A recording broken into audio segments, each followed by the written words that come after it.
प्रिय विद्यार्थियों, पिछले लेक्चर में हमने पोल्ट्री कीपिंग के अंतर्गत मुर्गी की जो प्रजातियां होती हैं उनके संबंध में पढ़ा था।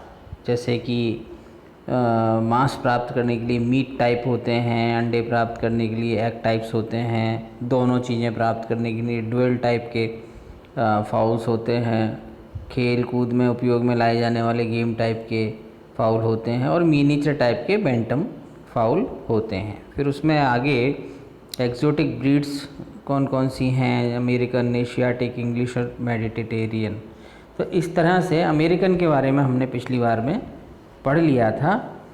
अब आते हैं एशियाटिक क्लास के जो फाउल होते हैं, मुर्गे होते हैं, वो एशियाटिक टाइप के किस प्रकार के होते हैं और उनके कितनी उनकी वैरायटी होती है।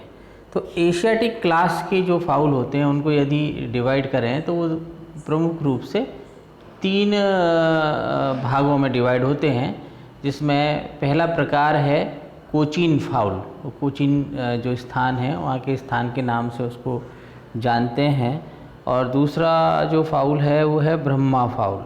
ब्रह्मपुत्र के आसपास के जो क्षेत्र हैं वहाँ की उसकी उत्पत्ति है, तो उसे ब्रह्मा फाउल कहा जाता है। और ये जो ब्रह्मा फाउल है ये इसमें भी उसके रंग के आधार पर लाइट ब्रह्मा और डार्क ब्रह्मा के नाम से भी जानते हैं। उनकी वैरायटी जो कलर के आधार पर अलग अलग प्रकार के जैसे देखने को मिलते हैं, और उसमें हल्के रंग के जो होते हैं वो लाइट कहलाते हैं, ख़ासतौर से सफ़ेद रंग के, और डार्क में ब्राउन कलर, ब्लैक कलर ये शामिल होता है।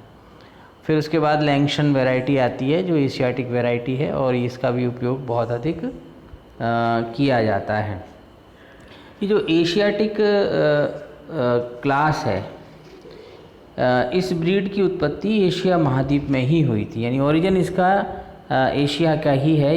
ये ब्रीड जैसे एक्जोटिक ब्रीड जो है वो तो बाहर से आई और फिर यहाँ पर उसको डेवलप किया गया और उसका अनुकूलन कर लिया गया, और वो ब्रीड जो है यहाँ पर फिर सरवाइव कर गई और फिर आगे उसको बढ़ा लिया। उसमें बहुत सारी मॉडिफिकेशंस होते चले गए, इम्प्रूवमेंट्स भी होते चले गए।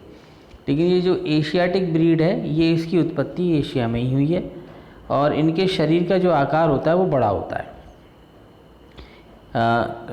तुलनात्मक रूप से जो एक्जोटिक ब्रीड्स होती हैं उनकी तुलना में एशियाटिक ब्रीड के शरीर का आकार बड़ा होता है, लेकिन इनके जो अंडे होते हैं वो अंडों की गुणवत्ता जो है वैसी नहीं होती जैसे कि अपन अमेरिकन ब्रीड में देखने को अपन को मिलती है। यानी गुणवत्ता की दृष्टि से इनके अंडे उतने अच्छे नहीं होते, और इनका जो डेवलपमेंट भी धीरे धीरे होता है। विकास की जो गति है वो काफ़ी स्लो होती है। अब जैसे मैंने आपको बताया कि Cochin fowl, Brahma fowl, Langshan fowl इसकी वैराइटीज़ हैं।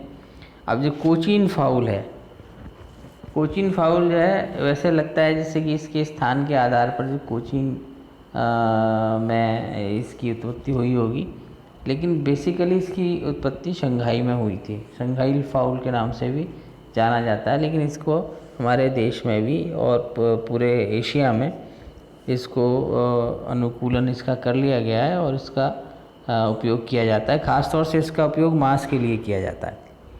जैसे इसको देखें कोचीन फाउल को, तो कोचीन फाउल जो है ये मीट प्राप्त करने के लिए इसका उपयोग ख़ास तौर से किया जाता है। दूसरा जो वैरायटी है वो वैरायटी है ब्रह्मा वैरायटी में भी फाउल जो है वो लाइट कलर के और डार्क कलर के पाए जाते हैं। जैसे मैं आपको एक स्लाइड दिखा रहा हूँ, इसमें आप देख सकते हैं काफ़ी स्टाउट, बहुत ही थोड़ा सा हेल्दी टाइप का बड़े आकार का फाउल होता है ये। और इसमें कलर कॉम्बिनेशन, कलर वेरिएशन काफ़ी देखने को मिलता है। लाइट कलर में भी अगर मान लो ये वाइट कलर के फाउल होते हैं तो इनके ऊपर ब्लैक स्पॉट्स या ब्राउन स्पॉट्स पाए जाते हैं, या फिर ब्राउन कलर के जो फाउल होते हैं उन पे भी ब्लैक स्पॉट्स या उनके फर जो है ब्लैक कलर की, ब्राउन कलर की ऐसे देखने को, स्पॉटेड फर भी देखने को आपको मिलेगी। तो ये जो ब्रह्मा फाउल है प्रमुख रूप से इसको मीट के लिए उपयोग में लिया जाता है, मांस के लिए इसको पाला जाता है। अंडे के आधार पर इसका पालन नहीं किया जाता, क्योंकि ये एक हैवी फाउल है, बहुत वज़न की दृष्टि से भारी भी होता है, तो मीट के लिए इसका उपयोग किया जाता है। अंडे की गुणवत्ता इसकी बहुत ज़्यादा अच्छी नहीं होती। तो ब्रह्मा फाउल में लाइट ब्रह्मा और डार्क ब्रह्मा, ये दो तरह के पाए जाते हैं। तीसरा जो प्रकार है वो लैंगशन है। लैंगशन यानी एशियाटिक जो क्लास है उसका तीसरा प्रकार है लैंगशन। इसकी भी उत्पत्ति जो है चाइना के लंगशन शहर में हुई थी, क्योंकि एशियाटिक कंट्रीज़ हैं, इन कंट्रीज़ में ही ये सारे इनकी उत्पत्ति हुई है। तो चाइना के लंगशन शहर में होने के कारण से इसको लैंगशन या लंगशन के नाम से जाना जाता है। और ये भी रंग के आधार पर वाइट और ब्लैक, ख़ास तौर से वाइट लंगशन एंड ब्लैक लंगशन, इसके नाम से ये जाने जाते हैं। वो इनके शरीर के कलर के आधार पर ही इसका वर्गीकरण किया गया है। इसके बाद आता है इंग्लिश क्लास। इंग्लिश क्लास में ये जो इंग्लिश क्लास है, ख़ास तौर से इंग्लिश क्लास के जो फाउल हैं उनकी उत्पत्ति इंग्लैंड की मानी जाती है। इंग्लैंड में इनकी उत्पत्ति हुई और इनके अंडे जो होते हैं वो सामान्य तौर पर भूरे रंग के होते हैं, वाइट कलर के अंडे इनके नहीं होते। जैसे आप सामान्य तौर पे आपने देखे होंगे अंडे का रंग वाइट होता है और जो हल्का ब्राउनिश कलर होता है, जिसको अपन अपने यहाँ तो देशी अंडा बोलते हैं, लेकिन ये जो इंग्लिश वैरायटी है इसका अंडा सामान्य रूप से भी भूरे रंग का ही होता है। और ये मुख्य रूप से 6 प्रकार के होते हैं, 6 प्रकार के होते हैं। और 6 प्रकार या 6 टाइप्स जो हैं उनको भी इनकी स्थान यानी जहाँ ये पाए जाते हैं या जिनकी उत्पत्ति जहाँ हुई थी उसके आधार पर ही सामान्य तौर से इनके नाम रखे गए हैं। जैसे सबसे पहला इसका टाइप है इंग्लिश क्लास का, वो है ससेक्स। तो ससेक्स एक स्थान का नाम है इंग्लैंड में और वहाँ पर ये प्रमुख रूप से पाया जाता है और उसके बाद ही इसका डिस्ट्रीब्यूशन भी वहाँ से ही प्रारंभ हुआ था। अब इसकी भी वैरायटी, ये भी 3 प्रकार की होती है, लाइट, रेड और स्पेकल्ड ससेक्स। लाइट, रेड और स्पेकल्ड ससेक्स के नाम से जानते हैं। लाइट मतलब वाइट कलर की इसकी बॉडी होगी और दूसरा है उसमें कुछ ब्राउनिश या रेड कलर पाया जाएगा। इनकी जो कलगी होती है उसके आधार पर भी उसका निर्धारण होता है। कुछ ऐसी वैरायटी भी होती हैं जिनमें पूरी बॉडी के ऊपर स्पॉट्स पाए जाते हैं। तो ये इंग्लिश क्लास में ससेक्स एक बहुत ही पॉपुलर फाउल होता है। इसके बाद में जो दूसरे प्रकार का फाउल जो इंग्लिश क्लास में पाया जाता है वो होता है ऑर्पिंगटन। ऑर्पिंगटन भी बहुत एक फेमस वैरायटी है और इसकी उत्पत्ति इंग्लैंड के केंट नामक स्थान पर हुई थी। केंट नामक स्थान पर हुई थी और इसका जो उपयोग है वो अंडे और मांस दोनों के लिए किया जाता है।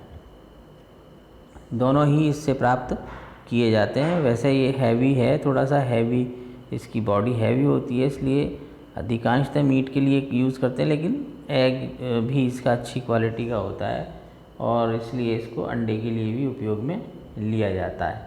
रंग के आधार पर ही इसको भी 4 प्रकार, इसके 4 सब टाइप्स हैं जिनमें इसको डिवाइड किया गया है, वाइट, ब्लैक, ब्लू और बफ ऑर्पिंगटन। ऐसे करके ये इसका दूसरा प्रकार है। सी यानी तीसरा प्रकार है जो अपने इंग्लिश क्लास का, वो है ऑस्ट्रेलोर्प। ऑस्ट्रेलोर्प जो है इसकी उत्पत्ति ऑस्ट्रेलिया में हुई थी, नाम से भी इसका आपको अंदाज़ा लग रहा होगा। इसकी उत्पत्ति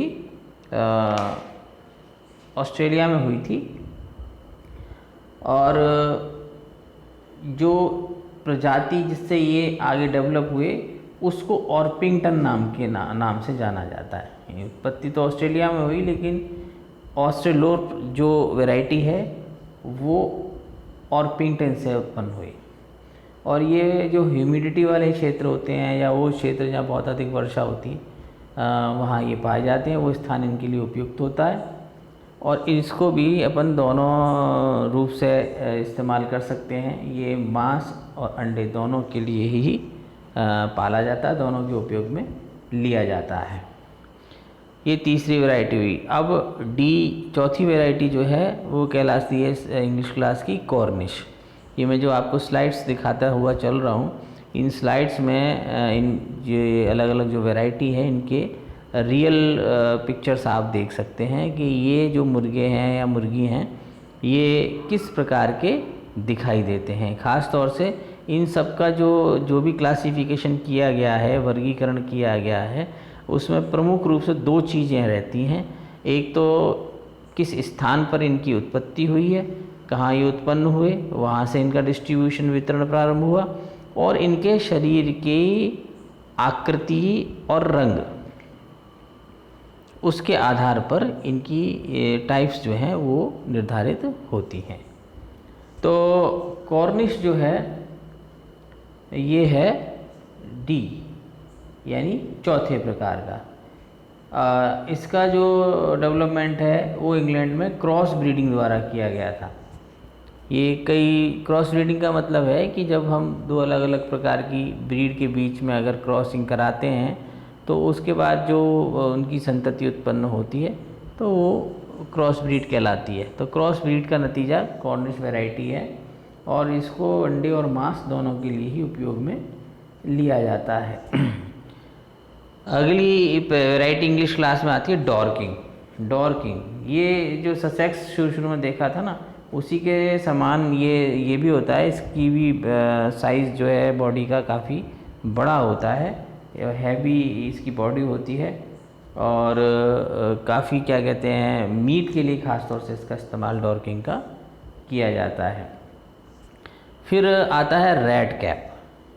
रेड कैप जो इंग्लिश क्लास का एक बहुत ही पॉपुलर टाइप है फाउल का।